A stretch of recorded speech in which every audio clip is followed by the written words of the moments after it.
we made it through another week. Blessed be the name of the Lord.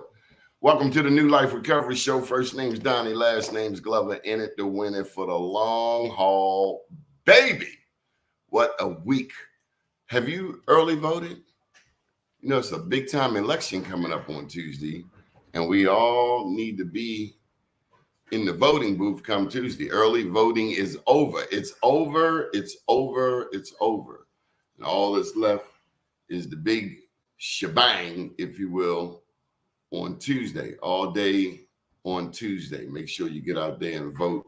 This is a very anxious time in this country. We've never seen an election like this before. Never before have we had, you talking about mental health, this show being about mental health. We have never seen this country with this type of polarizing,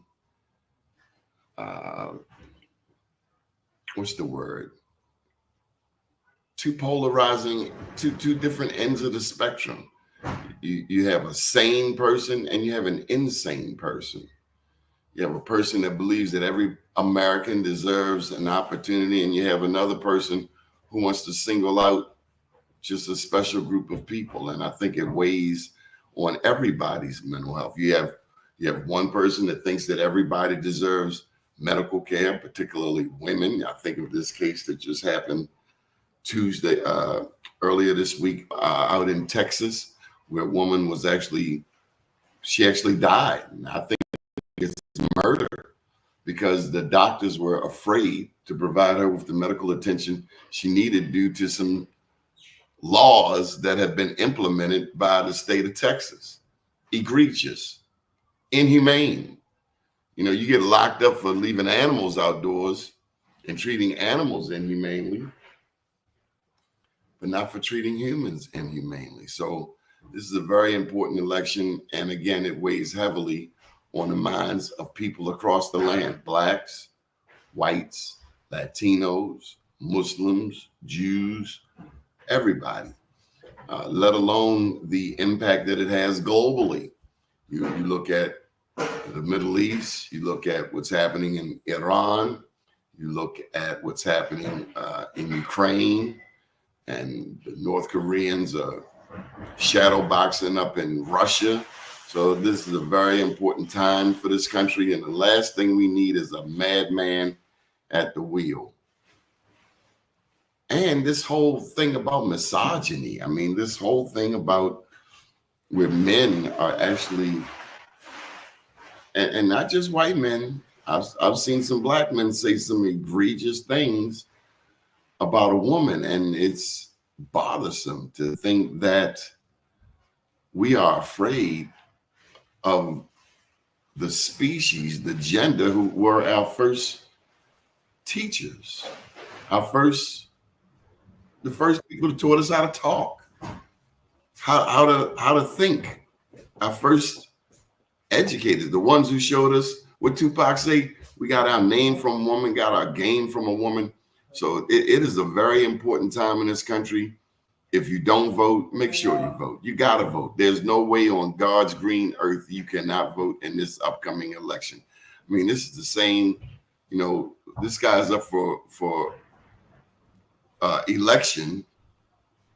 This guy reversed Roe v. Wade, and he caused an insurrection. He caused an insurrection. My God. I need some damn therapy. I don't know about you. Dr. Poole, can you give me some therapy? Are you voting? You might want to wait and see what the outcome is going to be first. I'm anxious. I've got angst already.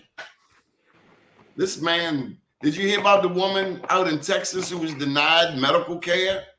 She was pregnant and she needed she had a miscarriage. Mm-hmm. And she was denied medical care. She ended up with sepsis, and lo and behold, she's a goner. She got her wings. I think I did hear about that. That's horrible. All because doctors are afraid to provide certain medical treatment in places like Texas. Mm-hmm. I don't know. Yeah, that's up on the ballot though, right? Well, I tell you what, if you put this cat in there, you know anything about Project 2025? No. I mean, these are the same people that want to ban books. Project 2025, they've had it before. Project 2024, 23, 22.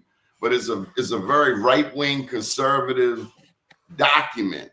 They spent millions putting this 900 plus page document together, which outlines how they want the next conservative president, i.e., helicopter hair, orange man, to get rid of various federal agencies, including the Department of Education. I mean, he just wants to change everything. Is there any voting, any get out to vote initiatives on the campus of Morgan State? Absolutely. We always encourage students to vote, talk about it as much as possible, how important it is. You know, a lot of students are voting for the first time, so encourage them and, you know, praise them for doing so. Sometimes it could be a little bit tricky getting students to um, enroll in voting because not all the students are from Maryland. Not all of them are from the same state. So they kind of mix out a little bit. You have to work with that. But definitely we do a lot of promoting. That's for sure. When you think of President Wilson sent the email out today talking about how another term from who you just helicopter mentioned, air, could really be detrimental to higher education, not just grade level, but also higher education. And, you know, HBCUs would probably be the first ones to, you know, experience the impact. could one argue that this election impacts our mental health? Absolutely. I think a lot of it is because this isn't the first time we've been through this rodeo, you know. Um, Back when that president, the former president that you just mentioned, won the first time, I feel a little bit of deja vu. It was a female candidate. She was white, not black, but she was still female. And I mean, say what you want to say about Hillary, she clearly had more experience in politics than who she was running against. It was better pick overall, whether she was male or female, and she didn't win. You know, so this time I think we all are just kind of bracing ourselves because but the first time it was a shock. It was a shock even to the past president, let's be honest. He But didn't so win the now we know that popular this could vote. happen. Absolutely. There's a lot of anticipation that could affect He mental won health. the electoral college, and again, this being a mental health show, I'm just help me understand how we process this. We think that America, for instance, is a democracy. In a democracy, the majority vote wins. But in the case of Trump, in the case of G.W. Bush, it was the electoral college that prompted these people to presidency, not the popular vote. So, how does that make people feel to know that we voted for this guy, but then you come to find out, well, the popular vote doesn't win? Is it that we should have paid more attention to politics, to civics when we were in school? Is it something we just don't talk about? America has the semblance of democracy, but the truth be told, a few people select the president. Is it just that our brothers and sisters don't understand the electoral college or just don't agree with it? So I've always kind of paid attention to it a lot because I was born and raised in North Carolina. We have a lot of electoral votes, a lot of the large southern states. That's the problem. A lot of the large southern states have a lot of the electoral votes. And so, you know, it was years and years and years where I'm from before a Democrat won office. You understand what I'm saying? So I was always kind of adding them up and thinking this isn't fair. Now, if I grew up in, you know, Maryland or somewhere that maybe has less, but also is more of a democratic one, I wouldn't have felt that impact as much. But electoral college is what it is. The problem is that a lot of the states with a large number, the large counts, vote, you know, for the past president. You know, they vote for the red section. So especially when we're talking about Florida, Number one is a problem. What's the other one? Ohio. You know, those are those swing states. Pennsylvania. Those are the ones where the problem is because we have a lot of conservative, if you will, citizens. What do you call it, Dr. Poole, when you vote against your own interests? Is that like Patty Hearst syndrome? Like I was listening to 89.3 FM here in Baltimore today, and they were talking about this ProPublica article, which came out. Thank you, Michael Randolph. Project 2025 is a document by the Heritage Foundation. But ProPublica, they were talking about this woman in Texas who was denied medical care because the doctors were fearful that they would get into trouble. They delayed so long, the woman ended up dying. What is it when women, and actually the article talked about white women, the largest voting bloc in this country, whether or not they will be supportive of a misogynistic person like Donald Trump, Mr. Grab a Vagina, as opposed to voting against them. And they talked about this, how white women are not telling their husbands who they actually vote for. This one man went so far as to say that if his wife doesn't tell him she's voting for Kamala, he's going to, essentially divorce her. He equates that with cheating, even though he has a past track record of cheating. Is this not some mental health? Is this not a mental health issue? If I'm voting for someone who's against my own interests, and don't even let me get started with these young black men and older black men who got a problem voting for a woman. Help me out. Am I missing something? It sounds like they're internalizing some type of stereotype or, discrimination type of thing. Like internalized racism, for example, when you vote against, people who have your better interest at hand. I guess that could go hand in hand with sexism as well, when you're talking about some of the women that won't vote. So, they've heard these gender roles and they buy into them, even if it means degradation of self or lowering self-esteem. It's just been imprinted in their cognitions, for so long that it's hard to pierce that mold. And also they, internalize and they start to take on some of those values and believe them for this, or lack of values, and believe them for themselves. I think so, yeah. It's interesting that some those doctors in Texas, though, because I know in the field of mental health that when someone is licensed, they have an ethical code that they have to adhere to too. I don't know if medical doctors have that at all, but I'm sure it's against ethical values not to help somebody who is at the end of life. So they, look, it's like they chose the ethical and morals over, over the law. I mean, chose the law over that. I don't know how that would. Seems like that would affect their license as well. But maybe not. So it's a really pretty little girl. Her name is Jocelyn Barnica. Is one of at least 2 pregnant Texas women who died after doctors delayed emergency care. She told her husband that the medical team said it couldn't act until the fetal heartbeat stopped. And she died as a result of this. And our prayers go out to Jocelyn Barnica's family. An unnecessary death right there in the state of Texas. Horrible. Prayers go out to her family. Houston, Texas. Very tragic. And then some women have to leave the state or leave if their state is not supportive of the medical care they need. They have to leave and go to another state because to get that medical care, whatever it should be, is illegal. I mean, where do we live? Is this a Nazi, a fascist country? I thought this was a republic. I thought all men were created equal. Yeah, that's on the ballot. We're voting about that this election. So that's one way people can have their voices heard, is to vote for that amendment. Yeah, definitely.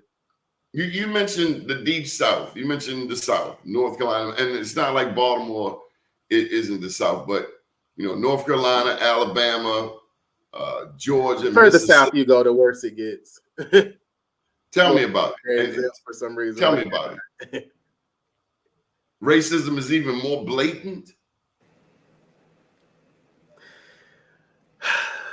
I don't know. I think we might have talked about this, but absolutely. I think I said this before on your show, but I've had friends sometimes that sit around and start intellectual conversations. And one of the questions they ask is, when is the first time you experienced racism? I just have to laugh at that, because if you have the gall to ask that question of yourself, that's coming from a place of privilege in itself, One thing that's different about down south is there's still a lot of segregation, not legally, but you have one side is this and one side is that. So when you cross the train tracks, you see the disparity in money, in social status, in behavior.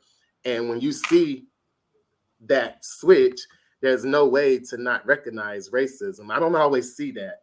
The further up north you go, it's not as blatant the same way. It's covert. Oh, it's up here. Further north. But let me say this. A lot of people don't know this, and I actually write about it in my second book, how New York State was the first to ban slavery in the United States in 1827. And they actually allowed education for blacks sooner than we would see down south. Got it. That's good. That's good to hear. Michael Randolph said he didn't experience racism until he moved. Where was he moving from? He moved from Baltimore. I don't know where he was in Baltimore. Baltimore is the home of segregation. Going back to 1910, it was the ordinance that was. I mean, they have a slave plantation up the street. We don't even have that where I'm from. Yeah, Michael, you weren't paying attention. In 1910, the mayor, J. Barry Poole, issued an ordinance. He tried to get it turned into law, which said blacks couldn't move into white neighborhoods and whites couldn't move into black neighborhoods. And that ordinance was replicated around the country, making Baltimore the home of segregation. It was done by them folks up in Roland Park, real privileged community. They had a black community adjacent to it called Hose Heights. So you ever heard of Morgan Park? Morgan Park is named after Morgan State, essentially, but it's in northeast Baltimore, I think right off of Cold Spring, but it's a historically black community. Hose Heights is another one. There were actually blacks living in Cross Keys. But generally speaking, like here in West Baltimore, blacks could not live above North Avenue or west of Fulton Avenue. So the street I actually grew up on in my latter part of childhood, there were white people there when my mother first moved there in the 50s. It was a majority white neighborhood. Now majority, Baltimore's majority black, but we still struggle with that whole segregation thing. The black butterfly, I think you had a Morgan scholar talking about the black butterfly versus the white L, East Baltimore, West Baltimore versus the area from Johns Hopkins University down to the harbor, over to East Harbor. So it's still segregated. But I experienced racism down in Federal Hill. I think what we're saying is that that's the first time that you and Mr. Randolph became conscious, that you consciously experienced racism, because we all experience racism the moment we come into this world. Yeah, I was born in a black hospital right over there, Providence Hospital. That's when it was down on Division Street.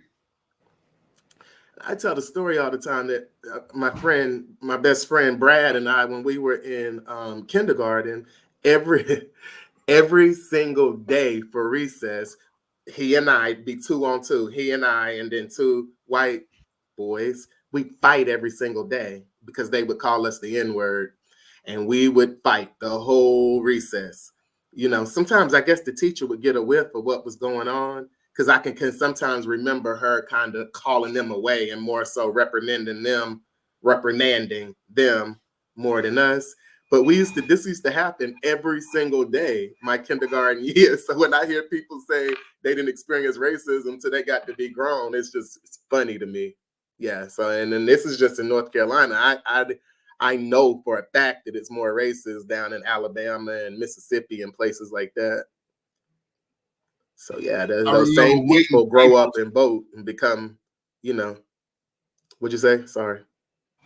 I remember waiting tables, and I ain't gonna call his name because he did now, and some black people kind of blessed him along his way after this incident. But I was waiting on the governor. I was waiting tables, and the governor was there, and the owner of the restaurant say, "Hey, boy, go over there and see what the governor want." And it happened so fast, and I swore to myself. It caught me off guard. I wasn't expecting this kind of. He called you boy? Call me boy. Mm-hmm. I'll never forget it. And I swore to myself that ever happen again in life, I will deal with it on the spot. And I had dealt with it before, but I kind of saw it coming. This one I didn't see coming. I'm waiting tables trying to get my tip. And this yeah, you were busy. You weren't thinking. This old fuck called me boy. And it happened a couple years ago. White female, Harford County, called me boy. And I was one of the only places. Yes, it was about to go down, son. It was about to go down. Now I'll put my hands on a female, but something was gonna go down. I had to get up out of there. It sounds like a microaggression. She wanted some type of reaction for whatever reason. It was not going to be pretty. Call the bail bondsman. Then I'm up in Harford County, ain't my neck of the woods. And Cecil County definitely ain't my neck of the woods. Mm-hmm. They say the Klan's still up there. And this is mental health in 2024. We ain't doing no count. And this younger generation, you know what they got down in Florida? They're not effing around crew. Racism, mental health. But what gets me, Doc, are these blacks, these black males who are, okay, it's one thing having your perception of Kamala. It's another thing going on in the media and putting your sentiments out there about Kamala. Old and young black males. It's surprising. Have you seen it? Have you seen some of it? I've tried to stay away from it, but I can imagine as much. I can definitely imagine. Yeah. So I wonder, that's why I'm worried, because I'm not sure if those males you're talking about are the country in a whole. Florida. No. Southeast DC. I just got a phone call from an Iranian American I know. And it was reported that young black males over in DC. Then I see on social media last night, this man saying he don't know who he's going to vote for. How can you vote for a traitor?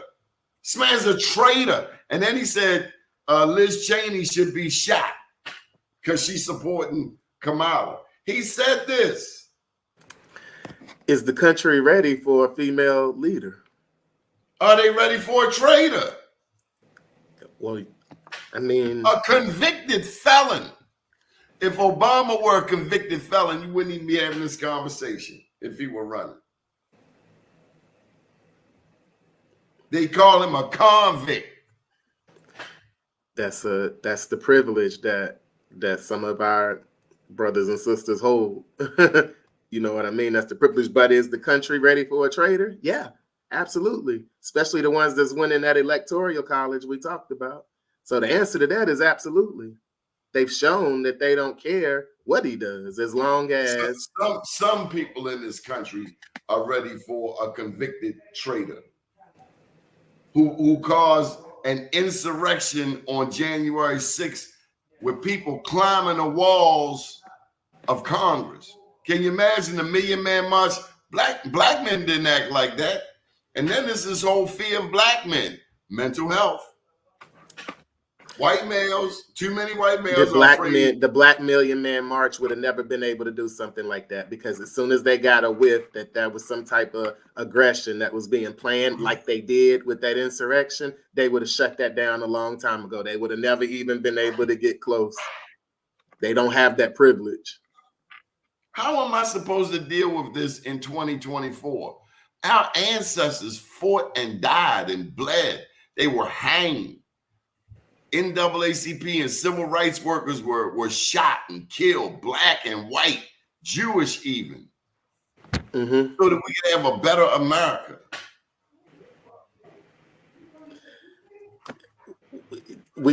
I remember talking to you about this before, but change takes a long time. It really does. We just look how long it took for us to get a president of color, you know, and then we saw what happened when he got in there. He had to jump through hoops. They blocked him on every single avenue they possibly could.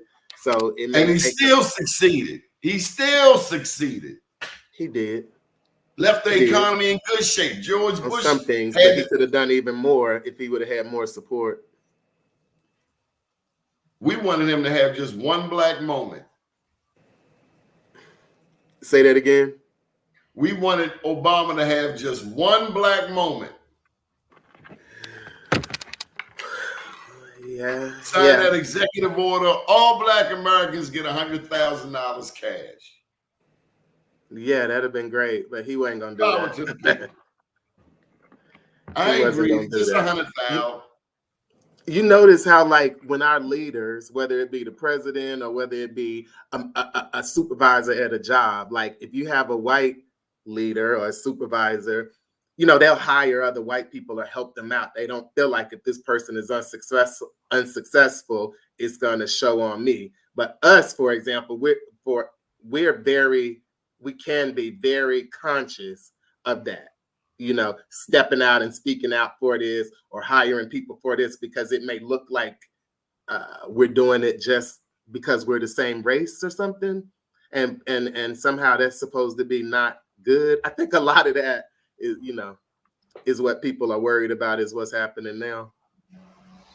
What happens when black people undermine black people? That's a mental health issue too. I think a lot of them just feel like they're being, this is just me personally, this isn't whatever. I think a lot of them just feel like they're being fair, like they treat all people fair, but they don't recognize that they're not paying attention to that. We're working at a deficit type of thing. So when you say something about us or about a black business, for example, that's going to have more damage than if you said something about a non-black business. So if it's not important, if it's not dire, there may be another way that you need to handle that type of thing. They don't understand that fairness doesn't work for us because we're behind in the race. You know what I mean? I had to G-check a person for that very reason. They came on the show talking about a black business who we had just interviewed a week prior. It's like, dude, we don't do that. I can give you the person's phone number and let you call them and tell them your comments. But when you're using black media, and this is what I was taught in my training at an HBCU, that we have a job to counter what the mainstream says. Like, I think everybody in the city of Baltimore needs therapy. If you watch Fox TV one time, I think you need therapy. You think so? Yeah. Fox 45 Baltimore will have you hating your own community because that's all they put up. They put up the squeegee kids every damn day. You don't even see the squeegee kids no more. One of my students yesterday, you made me think about something. One of the students from Morgan that is also from Baltimore just talked to me yesterday about a really bad truancy problem that they have here in the city. And she said a lot of students that are in high school I don't know how many, I don't have a percentage, but a significant amount apparently don't go to school or maybe go twice a week or something like that. And that because the truancy is so significant that maybe they don't have the police to offset it or something like that. I never knew that was the case. Maybe just me being naive from down south because you can't not go to school where I'm from. Parents are supposed to get a phone call right away. Your child is not in school. Well, yeah, you can get a phone call all you want, but if the parent doesn't do anything, what's the phone call going to do? then the parents should be held accountable. Because otherwise you're lending to this mass incarceration problem. And one thing about Maryland, they will lock your black hind parts up. They have no problem locking you up. Mass incarceration. This country has 5% of the world's population, but 25% of the incarcerated persons. See, but I think that's sort of the cycle, though, because mass incarceration. Huh? It's got to be broken. It's got to be reversed. Because we star in that movie. You and I had the benefit, the privilege to go to college, let alone at HBCU. Too many cats going to the graveyard and to the penitentiary that look like me and you. I think that yeah, you're right. You definitely. I think that if they don't go to school, then they don't have a lot of options to make money, which leads to the mass incarceration. So I don't know that, in an area like this where we're predominantly people of color, that actually works into their favor when our youth don't go to school. I'll tell you another trap out here that catches a lot of black men is child support. I need therapy myself from 20 years ago. I felt abused in that child support system. Miss a payment. Miss one payment. And what happens? You'll find out. They come threatening your driver's license and they take your... Oh, man. Have you ever been to the child support office down in Fayette and Charles? No. I challenge you to spend 5 minutes inside there, and you, my friend, will need therapy. Why? First of all, historically, you get treated like you broke law. So as soon as you come in the door, it's almost like you're being treated like you're a criminal. They don't even know the situation. And I'm talking about the people behind the counter. I think you got to do some postdoctoral research, Dr. Poole, and learn about this job. I dare you, I'll pay you to spend 5 minutes inside a child support office. It will change your thinking. Okay. You feel it. As soon as you go in there, you feel it. All eyes on me. It's like the feeling you get when you go into a courthouse? Yes, sir, Bob. And please don't have no angry black women behind the counter. Now, let me say, there are a lot of good people there because it's like, but you got good cops and bad cops, and they could both be black.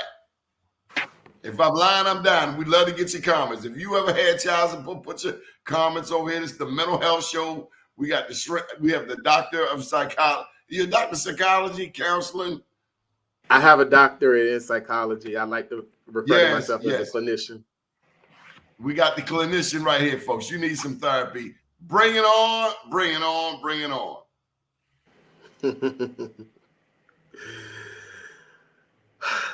It's a whole... You ever been locked up? No. Okay, I was locked up for 3 days over city jail. Let me tell you something. Ain't nothing but us. That's what Richard Pryor says. The justice system is just us. Black men make up 38% of the people incarcerated in America. We collectively, male and female, make up 13% of the U.S. population, but black men alone comprise 38% of the people incarcerated. Black women are the fastest growing demographic. My father went to prison when I was 11 years old. He didn't. I didn't see him again until I was 20. I was in college by that time. He had to come to one of my tennis matches. So I had to grow up with a parent that was in prison, which a lot of people don't talk about. It needs to be some relief work in that because they worry about the person in prison. They worry about the woman they left home. They worry about the mom. Nobody ever really says too much about the children, even though we know fathers being out of the home. We're always talking about fathers being out of the home affecting our boys and girls, but we never talk about the fathers or mothers that are out of the home that are in prison. That's a very tough place to be. My grandparents were always the ones that were always trying to visit him, and he was in federal prison, so he could be out near the Mall of America or in Hershey, Pennsylvania. All these places I've been were all linked around going to visit somebody in prison, and it's just nobody wants to spend, Christmas and Thanksgiving holiday down at the federal prison. You know what I mean? So you laughing, but you really crying inside. Look, my uncle worked at the Jessup House Corrections. Now I'm like 12, 13 years old, little kid. He said, "Don't come down this jail." I'm looking at him like, "Why are you telling me this?" He said, "Don't come down this jail. Ain't nothing I can do for you. They let me know early. We ain't coming to visit you. Don't get locked up. You on your own." That was the hardcore message that I got. Don't come down here. Ain't nothing I can do for you. You're like, huh? I had no plans on going to the penitentiary. I'm thinking about college, if anything. Uncle Sammy was no joke. He finally softened up in his final days. I was so glad. I said, "Uncle Sammy, how come you don't smile?" He said, I smile. It ain't nothing worth smiling for right now. Hardcore. He was like, "Arr." He was like Captain Caveman. But I listened to his words. He also told me to read the book of Ecclesiastes before I went away to college. Mm-hmm. So he had a human side, but he ain't played about that jail. Do not come down here. I can't do nothing for you. Here go Michael Randall. I know some people out here with stories. The most time I did in jail was 7 days, and that was in Baltimore County. They get TV out there in Baltimore County. And see, this is conversation that some black males have.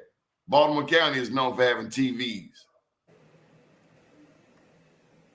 You can watch TV if you get locked up. I've heard this on the Our jails have TV.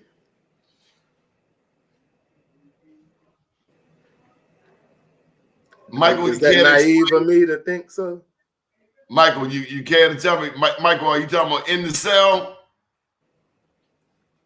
It's a little different in Baltimore County. Is a little more upscale. Your incarceration is a little different. You have a city jail? And these are just stories I've heard. Again, I have 72 hours experience. It's not where I want to be. I'll tell you that much. Your freedom, man. You're losing your liberty. Having someone tell you when to eat, when to go take a shower. They had another thing on the ballot about the mayor being able to appoint the police commissioner. I missed that one. I do know that there's some other initiatives on the ballot, like reduction of the Baltimore City Council, also giving David Bramble the ability to do what he needs to do at the harbor. And these are things that we should discuss, that we should be talking about more. So let me try to bring some intelligence to that. But why is it important to vote if you're a black person, just from a mental health perspective? Well, a lot of people, I just had a big conversation. A lot of us feel like changing our vote doesn't do anything, but if enough of us do, which we proved during Obama's first election, if enough of us come together, we can pack a powerful blow and try to have some change, in our favor, basically. Now, what was this issue? Also, it's just, go ahead. I'm sorry. What was the issue that you brought up? What issue? For the ballot. Oh, I was trying to look it up too. The mayor can appoint the police commissioner, basically to have the city have more control of our police. Doesn't he already appoint the police commissioner? I don't know. This is the first time I voted in Maryland, but that was on this the is ballot 4 days ago. Right? Question E, Baltimore weighs in on local control. Okay, just give me a second. You only get a couple of free articles with some of these words. Baltimore voters will again be asked to weigh in on local control of Baltimore police at the ballot box.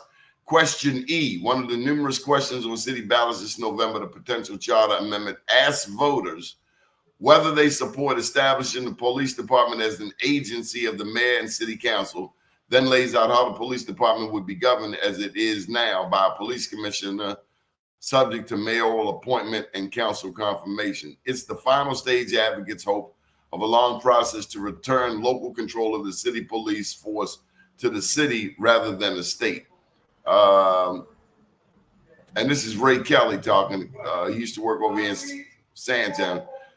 Question E finally gives our city council the incontestable authority to draft legislation that governs our police department, giving the communities historically impacted by over-policing access to a process,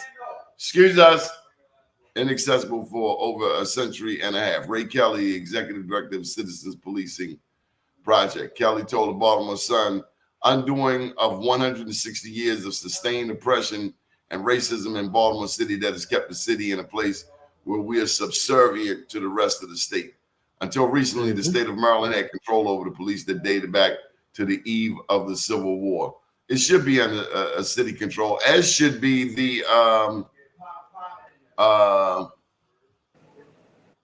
Baltimore City public school system. Yeah.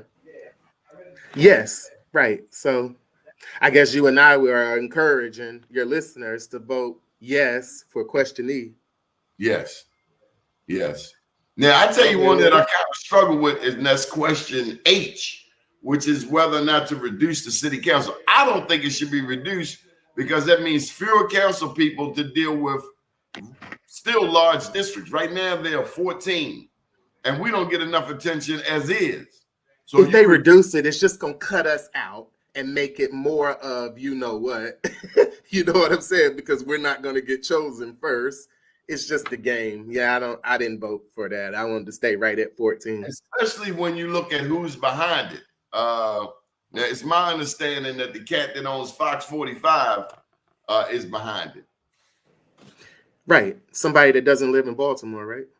Yeah, somebody got a whole lot to say about squeegee kids, but don't say anything about the white addicts in my alley. Right.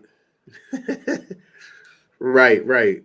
Yeah, so I definitely you see don't the think squeegee kids, but you don't see what happened since Freddie Gray, where the police took a knee because Marilyn Mosby stood up for black people. And these are mental health issues from what do you call it when you have mental health issues on a mass scale? What you mean? Is that sociology? Is that still psychology? When you look at how laws and policies disaffect an entire group of people, an entire city, mass mental illness or yeah, definitely. Like when Freddie Gray happened. When Freddie Gray happened, I thought they should have had a bunch of Winnebagos up down West North Avenue with therapists in there, just like they would do in a white neighborhood. They were too busy arguing whether the police were at fault or not. I guess that doesn't really matter. If the police commissioner caused the riot because he shut down Mondawmin subway station at the same time that they released the Douglas High School students and told them to go home. So they had no way of catching the bus or the train, and they had to walk. Commissioner Anthony Batts. And then Mayor Rollins Blake at the time called the governor and said, hey, why you closed down the police station? And they said, oh, pump your brakes. Slow down, Cowpoke. That wasn't us. That was your police commissioner. Yeah, I remember that. That was horrible. I was going to Howard down in DC when that happened, just watching on TV. I just couldn't stomach it. But can I ask you one more thing before we end? What you think about question F? Because that was a big one as well.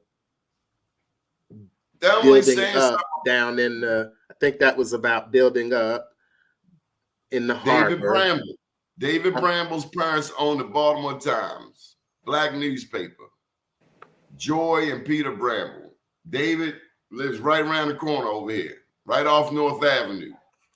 He's a multi-million-dollar developer with national projects. He bidded on the harbor. Black man. Ain't nobody said jack about the harbor in 20 years. The gallery is dead. And the two pavilions, Light Street and Pratt Street, They on life support. I think the only thing there is nothing going on down there like it used to be. Only thing down there is Hooters. Right. There was a time when the harbor, everybody went to the harbor.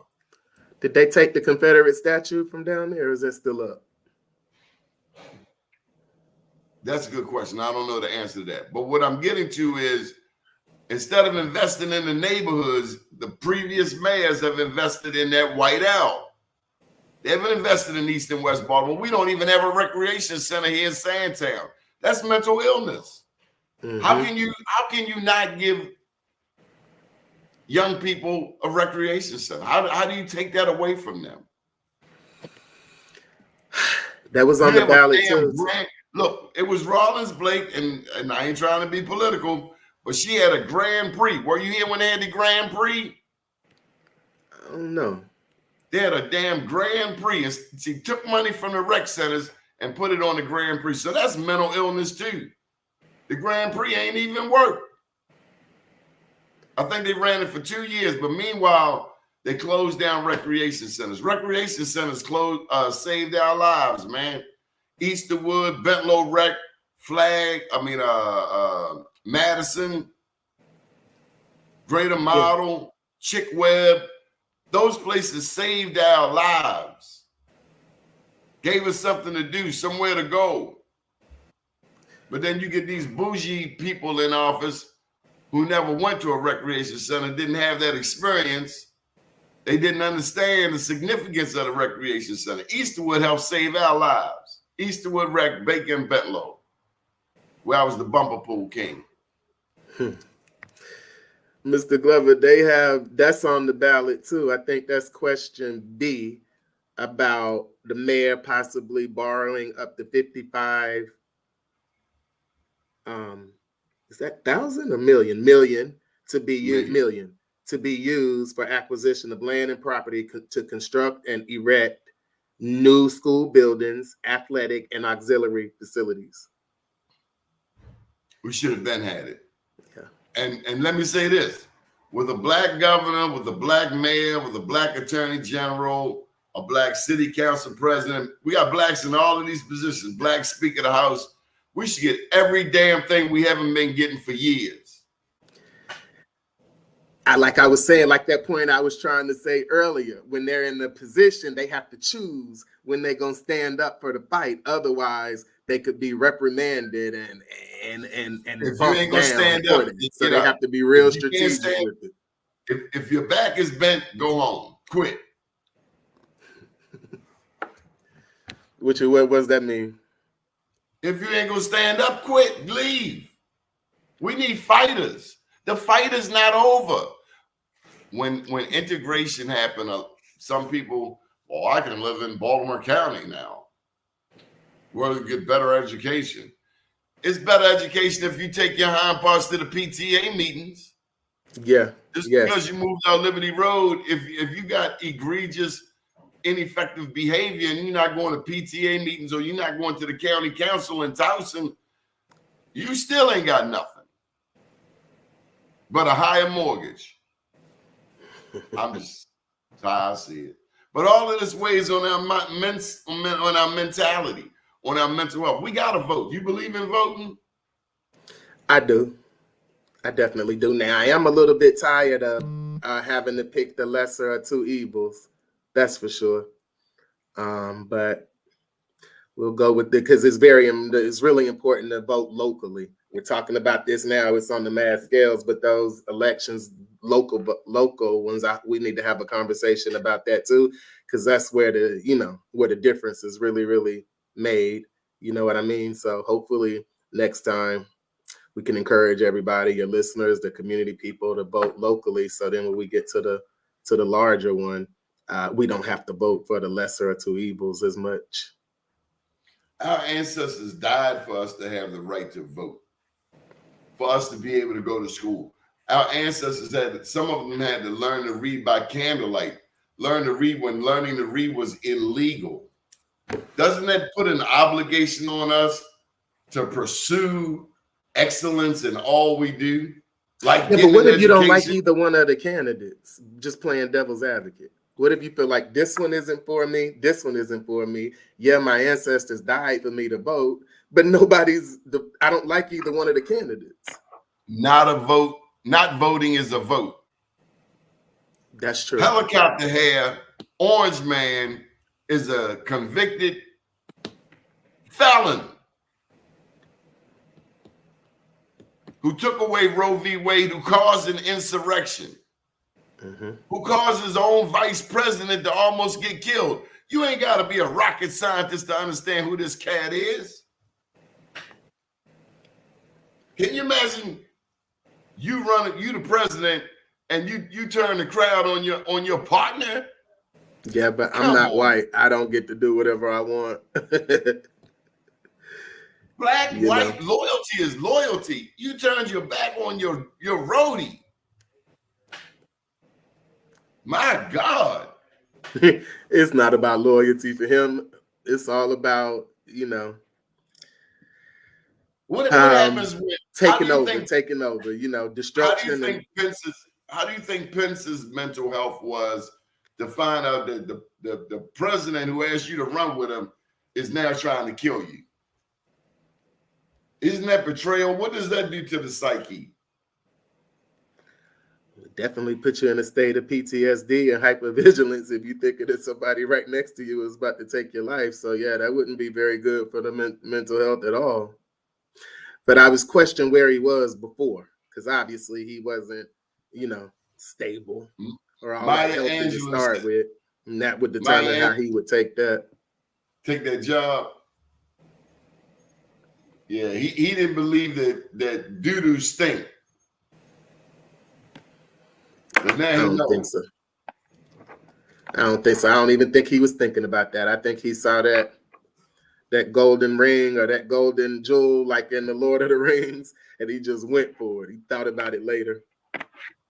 When that crowd was chasing him. And remember, 5 people got killed on January 6th, or 6 people got killed. I ain't heard much about them. Let's see when January 6th come around again, if we can see a couple memorials on Fox or something like that. At least flash their picture up. What else are students on the campus of Morgan State talking about? They come to your office. I saw a message back when you had homecoming that the mayor of Baltimore, he gave out wishing Morgan a safe homecoming, considering that some violent acts have happened. If a violent act happens anywhere near Morgan, they blaming Morgan. It's a black eye for Morgan, whether Morgan was involved or not. How does that work on the psyche? Yeah, they don't do that to PWIs. They're not responsible for everything around them. Again, that goes back to hypervigilance. It could definitely make someone nervous, anxious, fearful. You understand what I'm saying? Doesn't help with the esteem of the school or the community or just HBCUs overall. So we have to do a lot of affirmations with students and with ourselves as well. Yeah. Now, this is a question that just comes to me out of left field. We still got a couple of minutes. Do students ever come to you who are hungry? Absolutely. Well, they don't come. Sorry to cut you off. They don't come. They might not come to us. We call that a food insecurity, because they're experiencing not hungry or homelessness, but they're experiencing a food insecurity, and that way we would understand that by listening to whatever their background is. But we do, and we did not have this when I went here, but we do have a food resource center where if students are experiencing a food insecurity and they go to Melissa Thomas, she definitely makes sure that they eat, and not only that they eat, but that they eat healthy,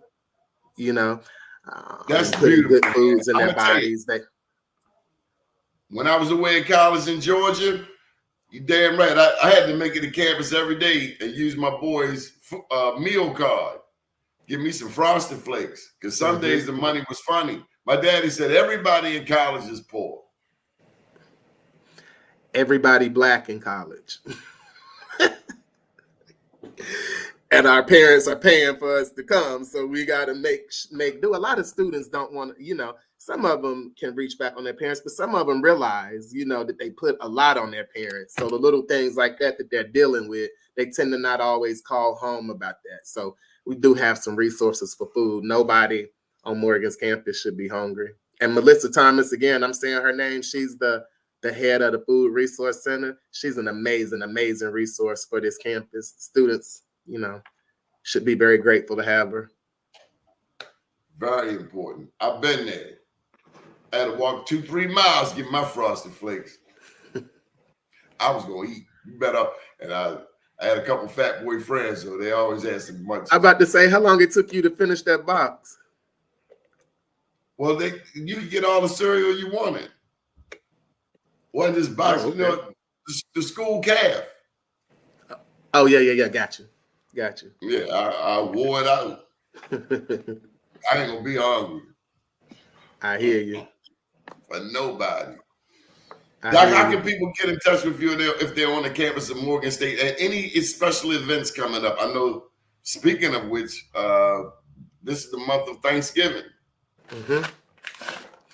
Any students struggling with getting home for Thanksgiving? They got to eat here, because I will be working, volunteering. Even tomorrow, Big Gaddy has a fundraiser down at the Casino Live. I'll be down there at 10 a.m.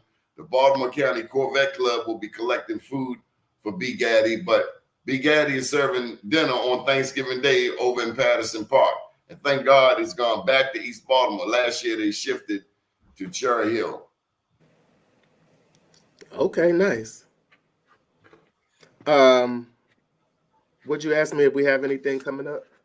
Any events coming up regarding the counseling center, or any events around Thanksgiving, or any information for people who will be spending Thanksgiving here and not going home? Tap into that resource at the Food Resource Center if you're not going home, and if you need help with food for Thanksgiving or over the Thanksgiving break. And then the Counseling Center, we always have an event coming up. The next event that we have is on 11/6/2024. I believe last month was Domestic Violence Month, but we, today's the first day of the month. So the D9, it's an event, DV, Domestic Violence versus D9. So all of the fraternities and sororities come about to, discuss DV, domestic violence in the Black community. That's at 11/6 on November 6th, 2024 at the Student Center from 5 to 7. So you can look on our website, our Instagram page, Morgan Counseling Center. And there we advertise all of our outreach events, but we always have at least 2 to 3 outreach events a month. You can also reach me at Morgan Counseling Center, or you can reach me by my Phi Beta Sigma line name, Reloaded 5. 5 is my number. My name is D Poole on Facebook, or they can reach me by way of Mr. Glover. Absolutely. Dr. Poole, we thank you for taking time to join us. Hope you have a wonderful weekend. It's a beautiful day outside. And if I think better, I do better. Thank you for enlightening me, because as we share this information, best believe I get something out of it for myself. Okay. And everybody stay prayed up and stay safe. We do have that election day coming on Tuesday. There's a lot of debate, but as you can see, a lot of it has turned into a lot of confrontation. But everybody, please stay safe and stay nonviolent. Cedric the Entertainer said, white people hope. I hope nothing goes wrong. He said, but Black people wish. I was just about to say, we'll see. But I'm going to be back tough. I don't want to be in jail. No, we don't do jail. We don't do prison. If I think better, I do better. Dr. Poole, I don't want to be on house arrest either. No, we don't do that. All right. Thank you for having me on. See you next time. I appreciate you. Thank you for always answering the call. If I think better, I do better. Good afternoon, world. Yes, sir. Bye-bye. Bye-bye.